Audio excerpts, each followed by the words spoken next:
सोचिए, एक शानदार सुपर एक्सप्रेसवे जो अपनी मंजिल से बस कुछ किलोमीटर पहले ही रुक जाता है। आज हम बात कर रहे हैं भारत के एक बहुत बड़े इंफ्रास्ट्रक्चर प्रोजेक्ट की, जिसकी एक छोटी सी अधूरी कड़ी एक बड़े सपने को ट्रैफिक के बुरे सपने में बदल रही है। चलिए देखते हैं कैसे। जरा कल्पना कीजिए, एक चमचमाती चौड़ी सड़क जो दो बड़े शहरों को जोड़ने का वादा करती है। लेकिन ये क्या, मंजिल आने से ठीक पहले ये एक्सप्रेसवे अचानक से खत्म हो जाता है। ये कहानी है एक ऐसे सफर की जो तेज रफ्तार की उम्मीद तो देता है, लेकिन एक मिसिंग लिंक की वजह से एक अंतहीन ट्रैफिक जैम पर आकर खत्म हो जाता है। तो असल में वादा क्या था और दिक्कत कहाँ आ रही है? ये कहानी है 701 किलोमीटर लंबे एक सपने की, जो मुंबई के दरवाजे पर आकर एक बुरे सपने में बदल जाता है।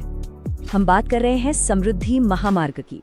701 किलोमीटर लंबा ये सुपर एक्सप्रेसवे महाराष्ट्र की दो राजधानियों नागपुर और मुंबई को जोड़ने के लिए बनाया गया है। मकसद, ट्रैवल टाइम को लगभग आधा कर देना। ये वाकई एक गेम चेंजर प्रोजेक्ट है। लेकिन यहीं पर कहानी में एक बहुत बड़ा मोड़ आता है। ये एक्सप्रेसवे मुंबई शहर के ठीक बाहर ठाणे के पास आमने गांव में अचानक खत्म हो जाता है, और इसका नतीजा, तेज रफ्तार से आ रही हजारों गाड़ियां हर रोज सीधे मुंबई नासिक हाईवे के उस ट्रैफिक में जाकर फंस जाती हैं जो पहले से ही जाम से बेहाल है। इससे ये समझ आता है कि जो लोग इस पर सफर करते हैं उनका अनुभव कैसा होता है। सोच कर देखिए, घंटों तक 120 किलोमीटर प्रति घंटे की रफ्तार से गाड़ी चलाने के बाद आखिर में लोग मुंबई में घुसने के लिए रेंगते हुए ट्रैफिक में फंस जाते हैं। मतलब एक्सप्रेसवे का जो असल फायदा है वो आखिरी के कुछ किलोमीटर में ही खत्म हो जाता है।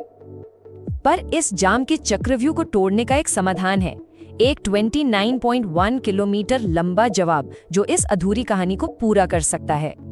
29.1 किलोमीटर, सिर्फ इतनी सी दूरी जो सपने और हकीकत के बीच खड़ी है। तो आखिर ये 29.1 किलोमीटर है क्या? यह है साकेत आमने लिंक रोड, एक 29.1 किलोमीटर लंबा एलिवेटेड कॉरिडोर, मतलब एक तरह से जमीन के ऊपर बना एक पुल जैसा रास्ता। ये समृद्धि महामार्ग को सीधे मुंबई से जोड़ेगा, बिना किसी रुकावट के, और उस ट्रैफिक जाम को पूरी तरह बाईपास कर देगा। इसका मकसद बिल्कुल साफ है, मुंबई नासिक हाईवे के जैम को पूरी तरह से बाईपास करना। ये लिंक रोड एक्सप्रेसवे से आने वाले ट्रैफिक को बिना रुके सीधे मुंबई में एंट्री देगा। इससे न सिर्फ ट्रैवल टाइम घटेगा, बल्कि ठाणे और भिवंडी में रहने वाले लोगों को भी रोज के जैम से बड़ी राहत मिलेगी। समाधान तो मिल गया, लेकिन अब आती है सबसे बड़ी चुनौती, पैसा। और ये कोई छोटी मोटी रकम नहीं है, ये पूरे 6000 करोड़ रुपए का सवाल है। जी हाँ, बिल्कुल सही सुना। इस छोटे से महज 29.1 किलोमीटर के टुकड़े को बनाने की कीमत है पूरे 6000 करोड़ रुपए। अब ये इतनी बड़ी रकम है कि मामला थोड़ा पेचीदा हो जाता है, खासकर जब हम ये देखते हैं कि इसे बनाने की जिम्मेदारी किसकी है। ये जिम्मेदारी है Mumbai metropolitan region development authority यानी MMRDA की।